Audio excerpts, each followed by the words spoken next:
Olá! A indústria têxtil e de moda brasileira já foi uma das mais expressivas do mundo. Nos anos 1990, grandes feiras do setor, como a FENIT e a FENATEC, faziam parte do calendário mundial da moda.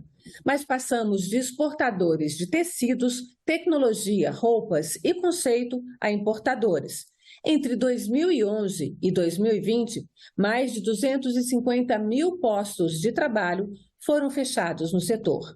Por que essa indústria perdeu importância em nosso sistema produtivo e como recuperar esse lugar? Nesta Agenda Econômica, eu converso com o presidente da Associação Brasileira da Indústria Têxtil e de Confecção, Fernando Pimentel, que vai apresentar propostas para o setor sair da crise. Fernando, muito obrigada pela sua presença aqui no Agenda Econômica. Prazer é todo meu, Antônia, estar participando dessa conversa, que eu creio que vai ajudar bastante a esclarecer aí o quadro atual da indústria têxtil e confecção do nosso país e dentro do cenário mundial. Fernando, esse número que eu apresentei na abertura da gente ter perdido cerca de 250 mil postos de trabalho no setor de 2011 a 2020 faz parte da pesquisa industrial anual do IBGE, que foi divulgada recentemente, e ela demonstra exatamente essa queda da manufatura de uma forma geral, mas especialmente grande no setor que você lidera aí, o grupo empresarial. Eu gostaria de entender exatamente como é que aconteceu essa perda, quais as razões dela. Bom, esse recorte é um recorte que vai de 2010 a 2020, e nesse período nós tivemos uma série de situações macroeconômicas que influenciaram certamente esse resultado, além da evolução tecnológica que é recorrente na indústria. Mas, como você bem citou, Antônia, a perda de densidade da indústria na formação do PIB nacional, ela não foi exclusiva da indústria têxtil e confecção. Ela se deu de uma forma geral, e é por isso que nós temos aí uma agenda muito forte de construção com outros setores industriais, para tratarmos da redução do custo Brasil. Mas voltando aqui à sua pergunta original, em 2010, nós processamos na indústria têxtil em torno de 2 milhões e 400 mil toneladas de matérias-primas e produzimos na indústria do vestuário algo como 6,4 bilhões de peças de vestuário. Passados esses 10 anos, indo até 2020, nós chegamos, 2020 é um ano um pouco ingrato, tendo em vista o fato de você estar vivendo a pandemia. Ela ainda está conosco, mas num ritmo, graças a Deus, menos impactante, mas ainda assim ceifando vidas. Mas 2020 é um ano muito complexo para você analisar. Mas seja como for, é preciso notar que houve uma queda nessa transformação da indústria têxtil, saindo de 2 milhões e 400 para algo como 2 milhões e 100 mil toneladas, e a produção do vestuário veio de 6 bilhões e 400 para alguma coisa como 5 bilhões e 700 milhões. O que aconteceu nesse período?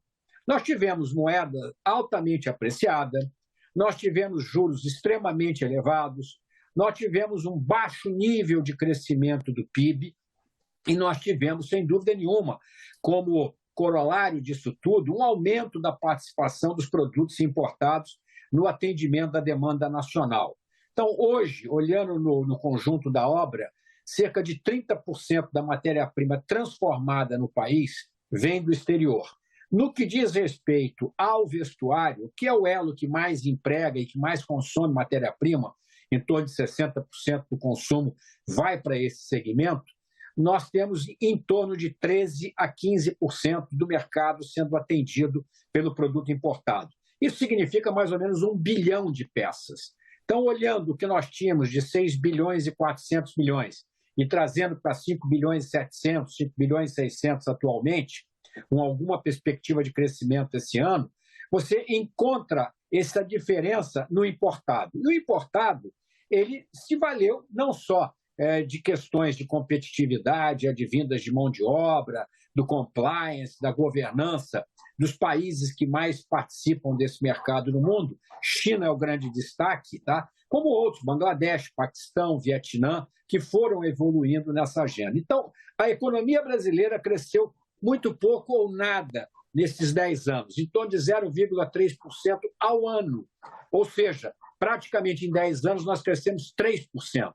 E isso, óbvio, não trouxe capacidade de consumo maior para absorver o produto importado e permitir um crescimento da produção nacional. Então, o quadro real é: nós ficamos mais ou menos estagnados, com perdas, tá certo? Como eu já disse nesse período, advindo principalmente da perda para o mercado internacional e pelo fato do Brasil não ter crescido. E aí nós podemos desdobrar essa conversa aí por horas e horas, mas isso é a primeira intervenção que eu gostaria de fazer. Mesmo assim, nós estamos entre as 5, 6 maiores indústrias de têxtil e confecção do planeta, tá? E somos o maior parque produtivo integrado do Ocidente, e estamos aí com o mercado entre os 10, 11 maiores em consumo do mundo. Nossas... Pois não. Sim, de qualquer forma, o senhor ia falar das exportações, eu queria exatamente tocar nesse assunto. A gente já exportou muito mais do que exporta, hoje nós exportamos bem menos do que importamos, então, de certa forma, passamos de exportadores a importadores, e não só de matéria-prima, mas também de peças prontas, né? Sim. A gente teve aí, a indústria já foi muito importante, né? Como eu relatei na abertura, na década de 1990, a gente realmente era exportador, inclusive de conceito de moda, né, de peças pilotos, e a gente passou a ser um importador, inclusive do conceito. A moda brasileira já não é mais de uma forma tão reconhecida lá fora como era aí no final dos anos 1990. Como é que se pode fazer, tirando esse contexto nacional de baixo crescimento, mas como é que a indústria têxtil especificamente pode atuar para recuperar a sua importância? Bom, vamos lá.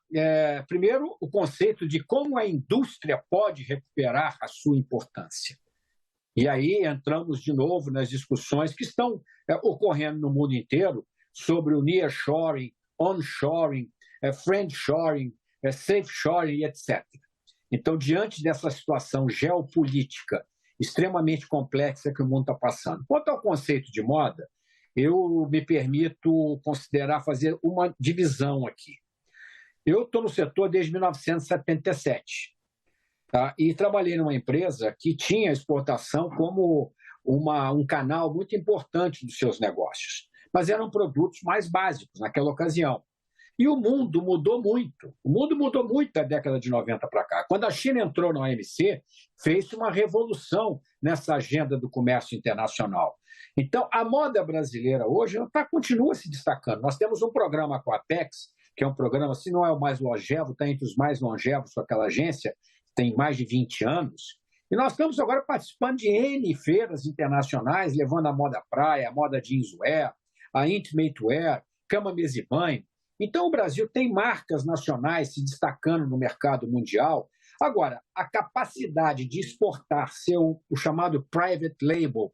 O que é o private label? É produzir para as marcas internacionais. Isso realmente nós perdemos competitividade à luz daquilo que eu coloquei ontem, ou melhor, ontem não, antes. E isso pode ser traduzido no seguinte número, para a gente não ficar na coisa etérea. Nós fizemos um trabalho junto com a Secretaria Especial de Produtividade, Competitividade e Emprego. Esse trabalho foi feito inicialmente com o Boston Consulting Group, com 17 ou 18 associações, e também capitaneado pelo Movimento Brasil Competitivo. Nós identificamos que produzir no Brasil, em função dos custos que o Brasil traz àquele que investe e gera riqueza aqui dentro, custa de cerca de 22% do PIB nacional a mais do que a média dos países da OCDE.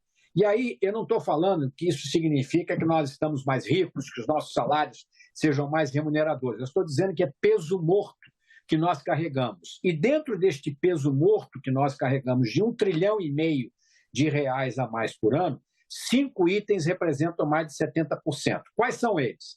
Empregar capital humano, não é o salário, é o custo acessório que tem. A insegurança no ambiente jurídico, uma deficiência de infraestrutura, o custo de financiamento e honrar tributos. Esses 5 elementos representam 70% desse 1,5 trilhão. E hoje nós temos um trabalho que está sendo feito com o Movimento Brasil Competitivo, nós e a FGV, de acompanhamento desses custos, vendo onde ele está reduzindo, onde não está reduzindo, se está aumentando, se está estagnado, mas não é nós com nós mesmos, é nós com o mundo. Então, olhando para esse cenário, A moda brasileira tem marcas que estão se destacando muito lá fora. Varejos brasileiros de grande porte que abriram lojas em países vizinhos da América do Sul têm puxado a produção nacional. Agora, nós importamos mais de 5 bilhões de dólares por ano e exportamos em torno de 1 bilhão e 100 milhões de dólares por ano. Nosso último superávit na balança comercial, se não me falha a memória, se deu em 2005.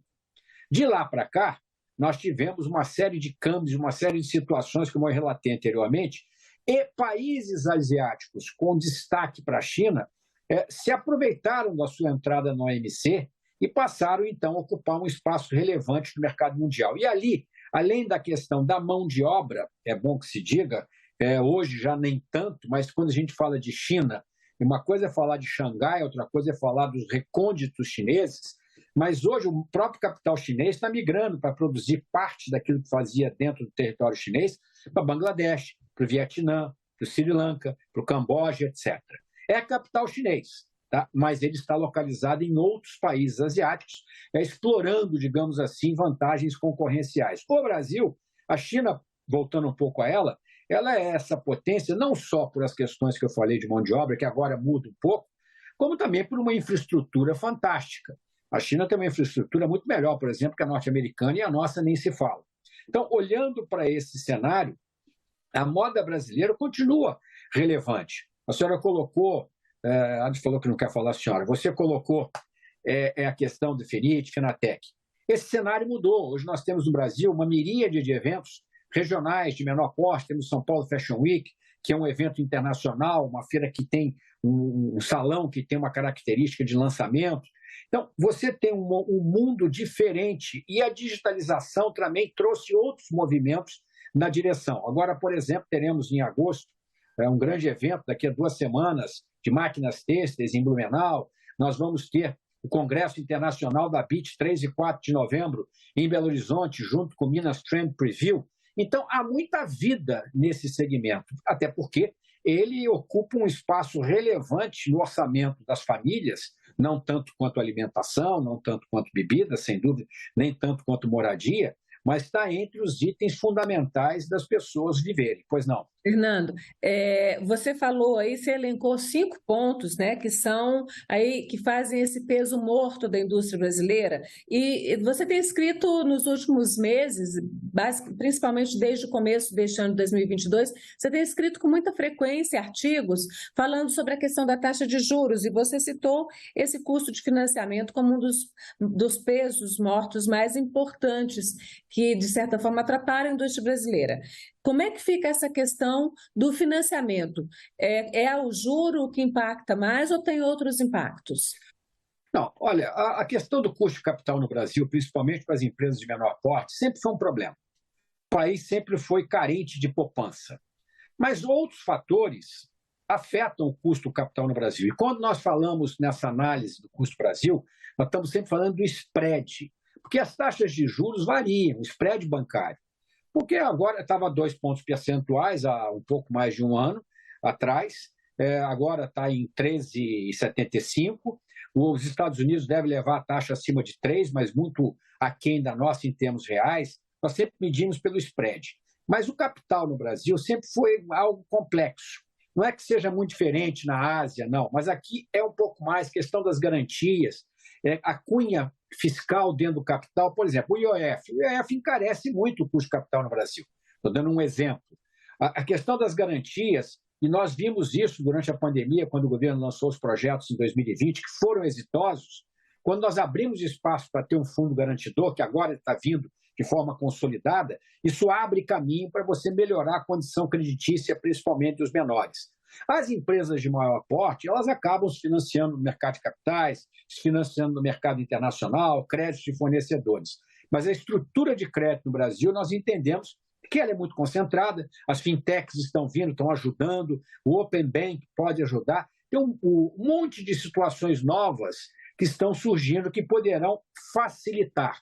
Mas a estrutura de custo de capital no Brasil é muito baseada na taxa básica de juros, que nós experimentamos aí um período jamais visto, eu nunca tinha visto, de 2 pontos percentuais, 2% da taxa básica, mas ele não se sustentou. Hoje nós estamos com 13,75%, é uma taxa de juros real de 5%, 6%, olhando para a inflação projetada.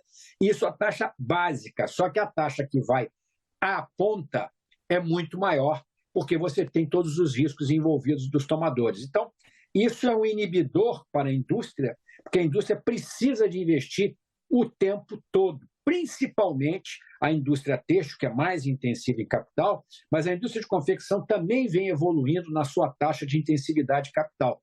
E, nesse sentido, só para dar uma dimensão do que nós estamos falando, se nós fôssemos sair do zero e construir um parque produtivo igual ao que nós temos hoje no país, o investimento não seria inferior a 450 bilhões de reais. 400... Mas esse parque ele está numa parcela grande e ocioso, né? Como é que retoma esse parque? Não, uma ociosidade, nós estamos operando aí com 80 e poucos por cento, tá certo? Alguns segmentos um pouco mais, alguns um pouco menos. Esse parque exige, isso é um número mágico, mas é um número que atende às expectativas, esse parque exige, para ficar do mesmo tamanho e não perder, digamos assim, avanços tecnológicos, esse parque exige que você invista aí alguma coisa como uns 10 a 11 bilhões de reais por ano.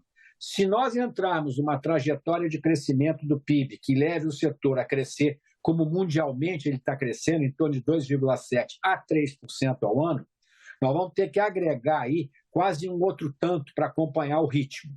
Óbvio que, nesse instante, o custo de capital que nós temos no país, inclusive dos bancos oficiais, ele é extremamente penalizador de uma atividade produtiva. Ele estava incentivador quando estava 2% a taxa básica, ele agora está bastante penalizador, inclusive nas linhas, digamos assim, mais favorecidas. E isso é um problema. Entendi. Nesse ponto de vista, o BNDES sempre foi um banco que financiou muito a indústria, e principalmente a grande indústria. Mas ele vem migrando nos últimos anos para se transformar no banco que financia mais, que usa mais o seu capital para financiar o agronegócio. Como é que fica essa competição entre a indústria e o agronegócio, que é bastante subsidiado, muito mais subsidiado do que a indústria? Como é que fica essa questão para o desenvolvimento do país, já que a indústria emprega mais do que o agronegócio? Bom, quando a gente fala do agro, é preciso a gente fazer a divisão do agro puro, fazenda, porteira, tá? Do agroindústria, que é indústria. Se a soja sai e vai ser processada para virar óleo de soja, farinha ou coisa que o vale, isso entrou no processo industrial. Sem dúvida nenhuma, um dos fatores que para nós é crítico e crucial para a evolução do Brasil, e em particular da indústria, é uma reforma tributária, que tivemos próximos de alcançá-la, o projeto APEC 45, APEC 110, depois consolidou na APEC 110, que é um avanço extraordinário. Porque, na verdade, a indústria que agrega valor e tem cadeias mais longas, quanto mais você agrega valor, mais você vai ficando menos competitivo, porque você vai pesando sobre o setor essas ineficiências embutidas no custo Brasil. Então, quando a gente olha a questão do BNDES, também não adianta a gente achar que o BNDES vai ser o banco que vai resolver o problema do Brasil. Ele é importante, mas ele sozinho não vai dar cabo de uma estrutura de crédito. Tem que ter capital privado aí, né? Tá, então, é o capital privado que os grandes grupos conseguiram realmente ficarem mais livres desse processo, evoluíram, e as taxas de juros do mundo continuam baixas, olhando assim para o cenário internacional, apesar da subida tanto nos Estados Unidos quanto na Europa, mas ainda muito aquém do Brasil. O BNDES está focando mais nessa área do saneamentos, projetos estruturantes. O custo capital do BNDES hoje está caro, está em 20% um FINAME, que é muito elevado. Um fornecedor de máquina do exterior, talvez te cobre 5%, claro que você passa a correr o risco cambial, e aí você tem que fazer os seus devidos hedges para não ser pego no contrapé. Mas o BNDES se encolheu, mas o mercado de crédito privado cresceu muito. Nesse exato momento, nós estamos aí numa situação, inclusive com algumas discussões de propor uma nova TLP, nós tínhamos até JLP, ela migrou para TLP, um economista renomado tem proposto um novo padrão para essa taxa de juros de longo prazo, porque ele é fundamental, o BNDES vai continuar sendo um banco muito relevante nesse processo industrial. Nós acreditamos que ele deve focar muito nessa agenda da tecnologia, da modernização, indústria 4.0, agenda de sustentabilidade, enfim, algo que nos remeta e nos projete para essa agenda internacional que eu chamo Global Fashion Agenda, que é a nossa agenda. Para uma agenda mais avançada também, né? Mais desenvolvimento, mais sustentável, né? Sim, quando a gente olha para essa Global Fashion Agenda, que é a nossa agenda do texto 2030, nós temos 8 pilares. Nós temos a indústria 4.0, nós temos a economia circular, matérias-primas renováveis e amigáveis ao meio ambiente, temos a rastreabilidade, combate às mudanças climáticas, redução do uso de insumos, água, energia, etc., e, ao mesmo tempo, a parte de trabalho, salários dignos e ambientes de trabalho seguros e respeitosos. Então, esse conjunto de atividades empacota um pouco a questão do ISG, ou ASG, ambiental, social e governança, mas ele trilha o caminho de tecnologia, inovação, desenvolvimento e sustentabilidade. Então, não há como fugir dessa agenda. Eu vejo que o BNDES, com quem nós temos uma relação bastante estreita, ele encolheu, mas o mercado não ficou sem crédito, ficaram outras modalidades de crédito. E ele especializou. Você coloca aí, Fernando, 8 pontos que são muito importantes, então eu vou pegar para os pontos que já são considerados mais avançados, que é, por exemplo, você citou em vários momentos a questão da mão de obra, e a indústria têxtil, a indústria de moda, é muito, vira e mexe a gente ouve notícias, né, não só no Brasil, no mundo inteiro, inclusive grandes marcas, de certa forma, ligadas a isso, de uso de mão de obra de uma forma similar à escrava, que no Brasil é muito comum, principalmente ligado ao trabalho de migrantes ilegais em São Paulo e em outros lugares. Mas isso é uma coisa do mundo todo. Como é que dentro desse projeto aí da indústria, nova indústria têxtil aí até 2030, entra essa questão da mão de obra, que é intensiva no setor, né, de têxtil e de moda, principalmente, dentro aí desses conceitos de ambiental, né, ambientalmente correta, socialmente correta e com uma governança também correta? Essa agenda é uma agenda irreversível. Nós, quando eu falo seres humanos, tá?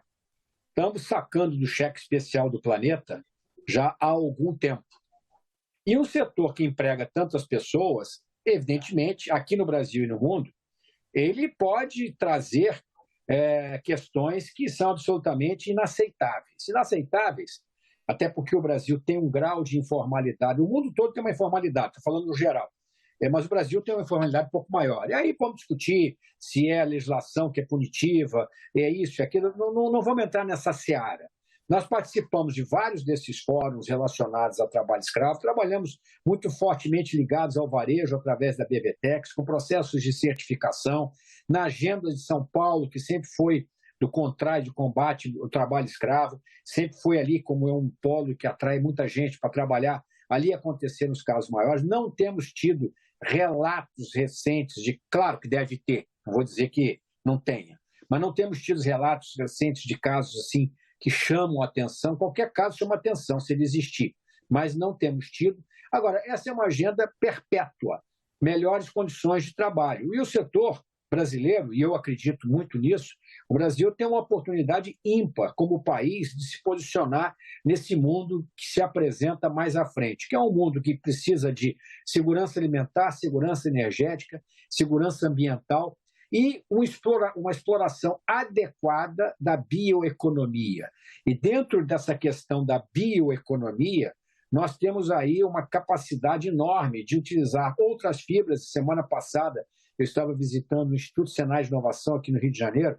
Nós temos produtos feitos já em escala piloto, com fibra do caule da banana, de PET, das tosas dos animais domésticos. Nós temos aí fibras derivadas de álcool, de casca de abacaxi. Tudo isso está avançando. Tem a solução escalável amanhã? Não, não tem a solução escalável amanhã.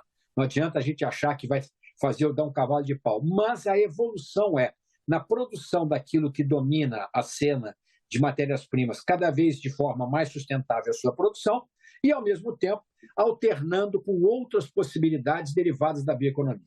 Fernando, a gente sabe que não existe bala de prata, que não existe solução única, mas para a indústria têxtil e de confecção, se o futuro governo puder ter uma ação apenas, qual ação vocês consideram fundamental para vocês retomarem o desenvolvimento, retomarem a importância de vocês dentro da economia do país?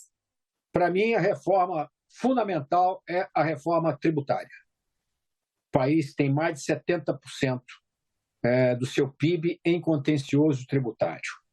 E nós criamos vários regimes especiais para tentar driblar os problemas da nossa complexidade tributária.